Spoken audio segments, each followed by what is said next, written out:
ये है Hyundai की Ioniq 5 और ये जो गाड़ी है ये भारतीय बाज़ार में और इंटरनेशनल मार्केट्स में भी बहुत सारे अवार्ड जीत चुकी है एंड नॉट विदाउट रीज़न। अगर आप चाहते हैं एक ईवी एसयूवी लेना तो भूल जाइए सारे के सारे जर्मन एसयूवी ईवीज़ को जो कि सूडो ईवीज़ हैं, क्योंकि उनके अंदर प्लेटफॉर्म आइस का है, लेकिन बाद में सोच समझ के उन्होंने ईवीज़ बनाया जो इस प्राइस पर बिकती हैं। इस गाड़ी को लीजिए। क्यों? आज की वीडियो में आपको बताऊंगा। मेरा नाम है आशीष मसीह, आप देख रहे हैं मेरे को टाइम्स ड्राइव ग्रीन पर। अगर आप पहली बार इस चैनल पर आए हैं तो प्लीज़ इस चैनल को सब्सक्राइब करें, क्योंकि हम यहाँ पर डालते हैं ईवीज़, हाइब्रिड्स और साथ ही CNG and alternative fuel vehicles, क्योंकि ज़माना अब ईवीज़ का है, ज़माना अल्टरनेटिव फ्यूल्स का है और ज़माना है सब्सक्राइब करने का इस चैनल को। प्लीज़ सब्सक्राइब टू इस चैनल।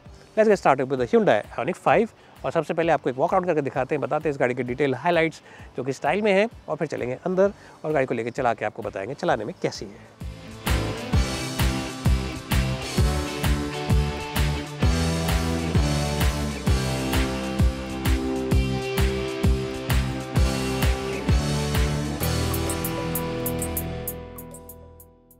जल्दी से आपको इस गाड़ी का वॉक अराउंड बताते हैं। सामने से जब आप देखेंगे ये सारा का सारा जो इसके अंदर लैंप ट्रीटमेंट है ये एलईडीज़ हैं, और जब जलाएंगे हम इनको तो यहाँ पे आप देखेंगे कि एक पुराने ज़माने के जो गेम्स आते थे, वीडियो गेम्स जो आते थे, वैसा आपको पिक्सेलेटेड इफेक्ट दिखेगा। तो ये बड़ा कूल और रेट्रो स्टाइल है। साथ ही साथ क्योंकि इस गाड़ी के अंदर एक आइस इंजन नहीं आता है तो ग्रिल की कोई ज़रूरत नहीं है, तो यहाँ पे पूरा ब्लैक कलर का फ्लश टाइप का ग्रिल दे रखा है, बिल्कुल ही पैक्ड है ये।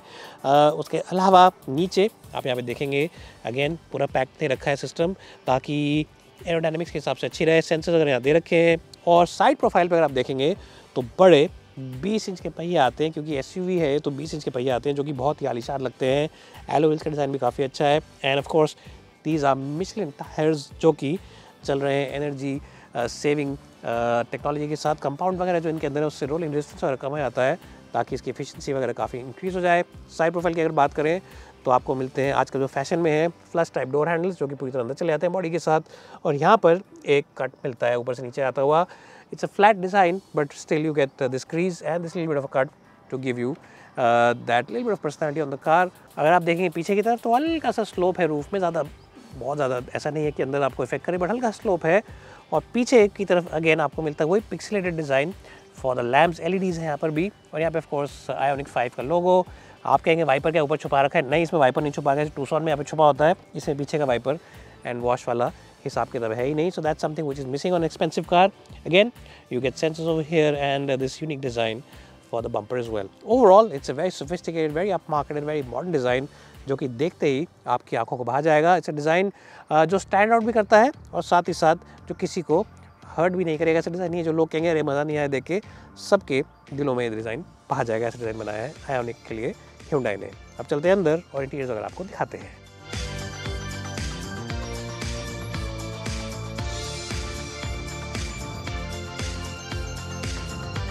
सबसे अच्छी बात आपको इस गाड़ी के कैबिन की लगेगी कि ये बहुत ही खुला कैबिन लगता है, बहुत ही ज़्यादा एयरी और बड़ा कैबिन लगता है। उसका बड़ा रीज़न ये है कि इसके अंदर एक क्रीम कलर की सीट्स आती हैं, ऑफ वाइट कह लीजिए इसको या क्रीम के लिए, जो भी आप कहना चाहते हैं।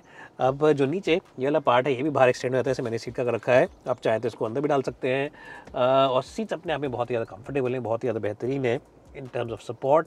यहाँ पर बहुत सारी जगह मिलती है आपको, आप इसको आर्मरेस्ट को उठा सकते हैं ऐसे, और यहाँ पे आप बॉटल वगैरह रख सकते हैं, या फिर अपना सेल फोन वगैरह रख सकते हैं। मोबाइल फ़ोन के लिए वायरलेस चार्जर है। बेवरेजेस अगर आप यहाँ रख सकते हैं, चाहे तो यहाँ रख दीजिए साइड में 2 बड़े बेवरेज होल्डर। और आपका अगर फ़ोन आप नहीं चाहते कि यहाँ पे हो, कहीं पे इधर उधर पटकता रहे, तो यहाँ नीचे भी रख सकते हैं। तो स्पेस के मामले में ऐसी कोई दिक्कत नहीं है। एक चीज़ है कि वायरलेसली आपका एप्पल कारप्ले और एंड्रॉइड ऑटो नहीं चलता है, उसके लिए आपको तार ही लगानी पड़ेगी।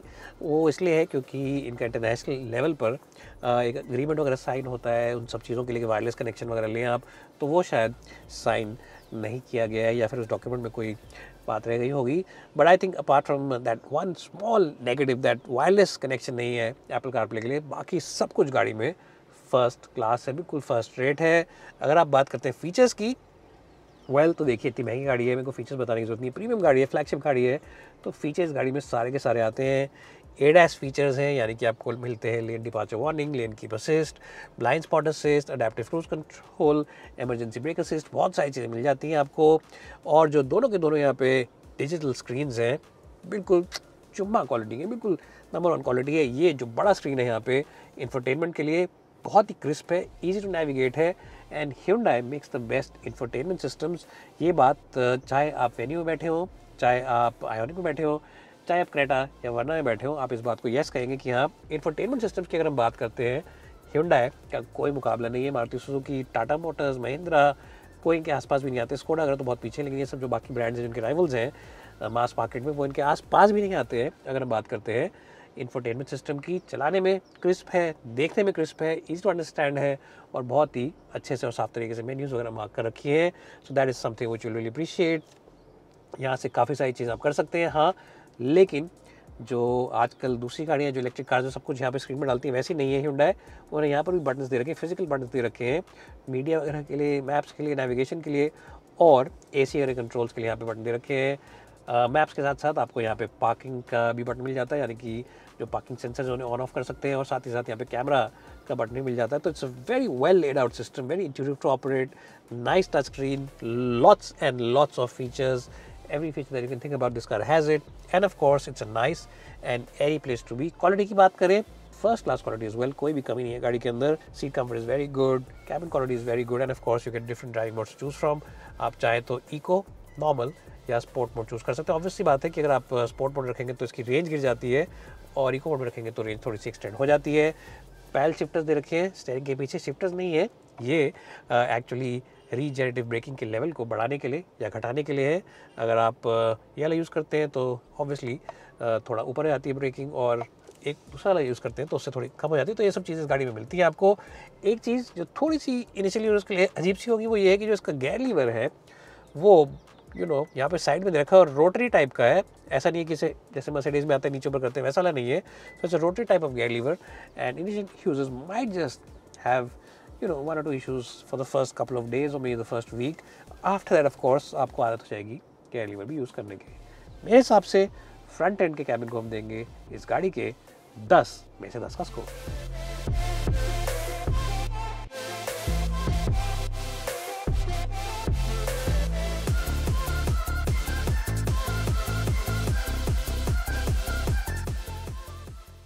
एक और बड़ा रीज़न इस गाड़ी को खरीदने की है इसकी बैक सीट में space as well as comfort. आप देखिए लेग रूम कितना अच्छा है, हेड रूम कितना बेहतरीन है, सीट्स भी काफ़ी अच्छी है और एक प्लश और प्रीमियम फील आपको मिलती है। अब कुछ लोग पूछते हैं कि क्या ये जर्मन लग्जरी कार्स को टक्कर दे सकती है? बिल्कुल देती है जी।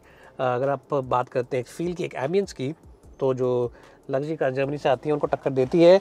इनफैक्ट उनसे बेहतर इसलिए क्योंकि चौड़ाई में इसी प्राइस पॉइंट में जो गाड़ियाँ बिकती हैं, जो एसयूवीज बिकती हैं नाम की, उनसे ज़्यादा चौड़ाई में ज़्यादा अच्छी है और स्पेस के मामले में भी उनसे थोड़ी सी बेहतर है। तो इन that sense it is good car. Flat totally flow board है क्योंकि ये एक ईवी प्लेटफॉर्म पर ही बनी है, स्केट बोर्ड इसका ईवी वाला ही है। तो it's completely flat floor board, 2 USB type C charging points, यहाँ पे स्पेस अपना सेलफोन वगैरह रखने के लिए और बड़े बड़े शीशे, बड़ी बड़ी खिड़कियाँ। यहाँ पे बटन वगैरह आपको मिल जाते हैं ताकि आप इस वाली सीट को आगे पीछे कर सकें। आप चाहें तो यहाँ से बटन दबाइए पावर का और सीट आगे कर सकते हैं, अपनी सीट को भी आगे कर सकते हैं, और चाहें तो आप पीछे भी कर सकते हैं, बैक रेस्ट वगैरह को भी हिला सकते हैं। तो ये सब चीज़ आप कर सकते हैं and it's a very spacious car. AC vents आप पिलर में मिलते हैं ताकि हवा आपके मुंह पे आए, यहाँ पे अगर होते तो घुटनों पे आती।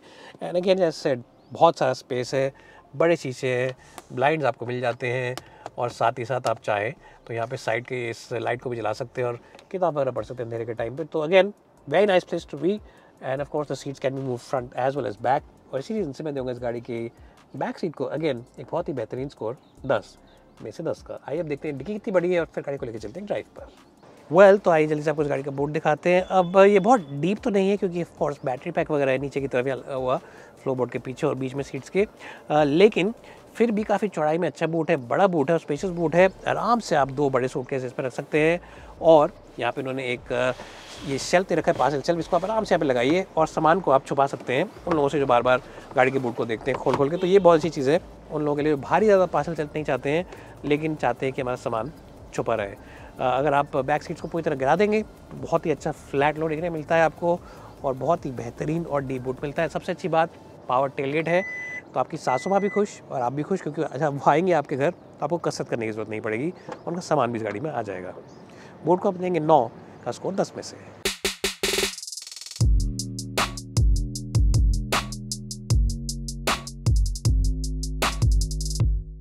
तो मैं अब चला रहा हूँ Hyundai की Ioniq 5। जैसा मैंने आपको पहले बताया प्योर EV गाड़ी है ये। जब चलाते हैं तो बिल्कुल शांति से चलती है। अगर आप ऐसे इलाके में रहते हैं जहाँ पे बहुत सारे पेडेस्ट्रियंस हैं, अड़ोस पड़ोस वाले या फिर सुबह अखबार वाले आते हैं या बच्चों को छोटे लोग जाते हैं, तो आपको बार बार ऐसे हॉर्न करना पड़ेगा। और हॉर्न इसलिए करना पड़ेगा क्योंकि लोग इस गाड़ी की आवाज़ आती नहीं है तो उन्हें पता नहीं चलता है कि पीछे से कुछ आ रहा है, तो बार बार you'll have to keep honking like this, and the horn on this car is very good. It's a very loud and very sharp horn, बिल्कुल क्रेटा के हॉर्न की तरह है। तो ये एक अच्छी बात है उन लोगों के लिए जो कि कंजेस्टेड इलाके में रहते हैं या फिर जिनके आसपास लोग बाग रहते हैं, ज़्यादा चलने फिरने वाले सुबह शाम। अब बड़ा सवाल ये है कि ये गाड़ी चलाने में कैसी है। अब देखिए, figures and facts and power output and range and kilowatt hour, वो सब चीज़ें तो आप स्लाइड में देख ही चुके होंगे। असली मज़ा जो गाड़ी को चलाने का है वो वाकई यहाँ बैठ के एक शहर में चलाने में मज़ा आता है इस गाड़ी को। But it's not just meant for the city, क्योंकि इसके अंदर डिफरेंट ड्राइविंग मोड्स आते हैं। अगर आप चाहते हैं कि मेरे को इकोनॉमी ज़्यादा निकालनी है तो आप इसको डाल सकते हैं इकोनॉमी मोड के ऊपर, और वहाँ पर आपकी इकोनॉमी करीब 10% इनहेंस हो जाती है नॉर्मल मोड से, और गाड़ी आप चला सकते हैं बिल्कुल ही एक मक्खन तरीके से विदाउट एनी फस whatsoever. Obviously the outright power is slightly reduce, थोड़ा सा आपको लगेगा कि इंजन तो है नहीं इसमें, ड्राइव ट्रेन थोड़ा सा लेजी हो गया है, तो आपको ऐसा लगेगा, लेकिन it's quite okay for the city. बिल्कुल भी नहीं पता चलता है क्योंकि ईवी है तो पावर इंस्टेंटली अवेलेबल है, टॉर्क इंस्टेंटली अवेलेबल है। जैसे आप अपना पंजा दबाएंगे हल्का सा एकदम से गाड़ी स्पीड पकड़ लेती है। तो you got to be careful. अगर आप डालते हैं नॉर्मल मोड पे तो ऑब्वियसली वहाँ पे थोड़ा सा इंक्रीज़ होती है ओवरऑल पावर। अगर आप डालते हैं पावर मोड पे तो सबसे ज़्यादा बेहतरीन आपको आउटपुट मिलता है। आमतौर पे ज़्यादातर लोग इन गाड़ियों को पावर मोड पर नहीं चलाते हैं। आमतौर पे अगर आप इस टाइप की गाड़ी को ख़रीद रहे हैं तो आप कोई स्पीड में भगाने के लिए या फिर ड्राइविंग थ्रिल्स के लिए नहीं खरीद रहे हैं। इन गाड़ियों को लोग खरीदते हैं इनकी इमेज के लिए, अपने कॉन्शियस के लिए कि एक ग्रीन गाड़ी खरीदें, और साथ ही साथ कंफर्ट वगैरह के लिए और लग्जरी के लिए, जो सब इस गाड़ी में आपको मिलता है। लेकिन फिर भी अगर आप चाहते हैं कि थोड़ा बहुत मज़ा मस्करी में कर सकूँ, गाड़ी को भगा सकूँ, मेरे को मज़ा आए, तो डेफिनेटली आप पावर मोड पर डाल सकते हैं गाड़ी को और उसको लेके निकल सकते हैं लंबे रास्ते पे, आपको मज़ा आएगा। हाईवे पर गाड़ी एकदम दब के चलती है, एकदम कॉन्फिडेंस आपको देगी। स्टीयरिंग व्हील में भी थोड़ा सा वजन बढ़ जाता है जब पावर मोड पे चलाते हैं या नॉर्मल मोड पे चलाते हैं। इको मोड में स्टीयरिंग व्हील भी हल्का हो जाता है थोड़ा सा। So in that sense it is truly a car which has different driving modes, and the personality also changes according to these driving modes. अब जो इसका ओवरऑल सस्पेंशन सेटअप है वो बहुत ही अच्छा है। 20 इंच के टायर ज़रूर हैं। आप कहेंगे कि इतने बड़े टायर हैं तो कहीं पे कॉम्प्रोमाइज़ होगा राइड कंफर्ट में, लेकिन ऐसा बिल्कुल नहीं है। हाईवे पर जैसे मैंने बताया सुप्रीम कॉन्फिडेंस ये गाड़ी आपको देती है। हाई स्पीड पर 100, 110, 120 की स्पीड पर जब भगाएंगे तो आपको बहुत अच्छा लगेगा, कॉन्फिडेंस आपको मिलेगा। और शहर में भी अगर आप नॉर्मल स्ट्रिप्स वगैरह से निकलते हैं तब भी आपको अच्छा लगेगा, कॉन्फिडेंस वगैरह रहेगा आपके ऊपर। और आपको कहीं भी गड्ढे वगैरह में गाड़ी जाएगी तो कोई भी झटका वगैरह महसूस नहीं होगा, इतनी अच्छी इसकी राइड क्वालिटी है। तो इन that sense it's a very good package. अगर आप शहर में गाड़ी चला रहे हैं मेरी तरह तो आप देख ही सकते हैं कि दोनों तरफ के जो आपकी ये मिरर्स हैं, दोनों मिरर्स के अंदर हमेशा ही लाल लाइट जली रहेगी, क्योंकि ब्लाइंड स्पॉट असिस्ट है।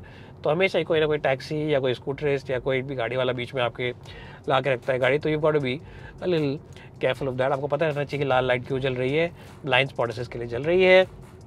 उसके अलावा जो अच्छी चीज़ मुझे लगी राइड कंफर्ट के अलावा वो ये है कि इसका स्टीयरिंग व्हील बहुत ही एक्यूरेट है। जी हाँ, आमतौर पे एसयूवीज़ और आमतौर पे ईवीज़ बहुत रेयर होती है कि एक्यूरेट स्टीयरिंग व्हील दें, लेकिन जो ये गाड़ी है इसके अंदर स्टीयरिंग व्हील भी एक्यूरेट है। वज़न इसके अंदर काफ़ी अच्छा है, ना ही ज़्यादा भारी है नॉर्मल मोड में और ना ही बहुत हल्का है। हाँ, स्पोर्ट मोड में अगर आप डालते हैं गाड़ी को तो थोड़ा सा भारीपन ज़रूर लगने लगेगा आपको, लगेगा कि हाँ इसका स्टीयरिंग वगैरह थोड़ा सा भारी हो गया है। But other than that if you put it in normal और eco mode then it feels nice and light. और एक और चीज़ जो मुझे बहुत अच्छी लगी वो है इसकी ओवरऑल विजिबिलिटी। काफ़ी लोग जब गाड़ियाँ खरीदते हैं, खासतौर पे ऐसी जो बड़ी गाड़ी है, 4.5 मीटर से लंबी गाड़ी है, तो लोगों को थोड़ी घबराहट होती है, थोड़ा सोचते हैं कि क्या हम इसे चला पाएंगे शहर में, क्या पार्किंग वगैरह में डालते टाइम मिल पाएंगे। तो देखिए जी, कोने इस गाड़ी के सामने बॉनेट से सारे दिखते हैं। आप बैठ के बॉनेट के चारों कोने दिखते हैं। साइड में मिरर्स काफ़ी बड़े हैं। बीच वाला शीशा आपको दूर तक की नज़र देता है क्योंकि पीछे भी फ्लैट है शीशा ऑलमोस्ट, तो एंगल अच्छा है उसका, तो आपको दूर तक दिखता है।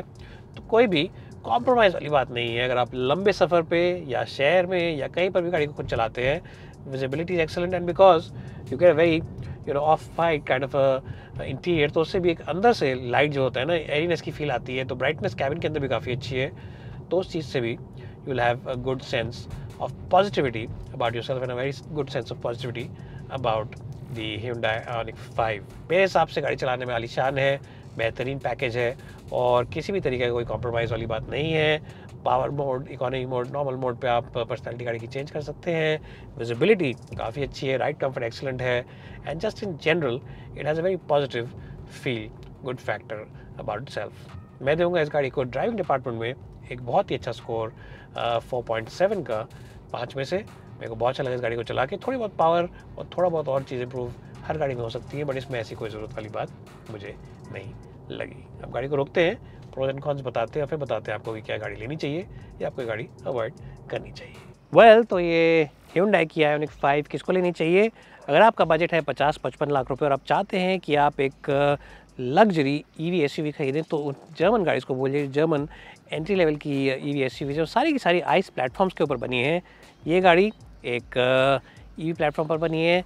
इस गाड़ी के अंदर स्पेस बेहतरीन है, चलाने में आलीशान है, फीचर्स और एम्बियंस बहुत ही आलीशान है, और साथ ही साथ जो इसका फॉर्म फैक्टर, जो डिज़ाइन है, वो सबसे वखरा है। जो स्वैग फैक्टर है इस गाड़ी का, वो आपको उन जर्मन EVs में नहीं मिलेगा। तो इस गाड़ी को लीजिए, चलाइए, and you will definitely enjoy the experience. आपका पैसा सही जगह पे लगेगा।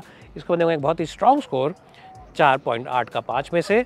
अगर आप चाहते हैं कि इस वीडियो को साथ साथ में एक स्टोरी के रूप में पढ़ें, तो हमारी वेबसाइट timesdrive.in पर जाइए और वहाँ पर भी आप इस गाड़ी के बारे में और बहुत सारी अदर कार्स के बारे में पढ़ सकते हैं। Bye for now and thanks so much for this video.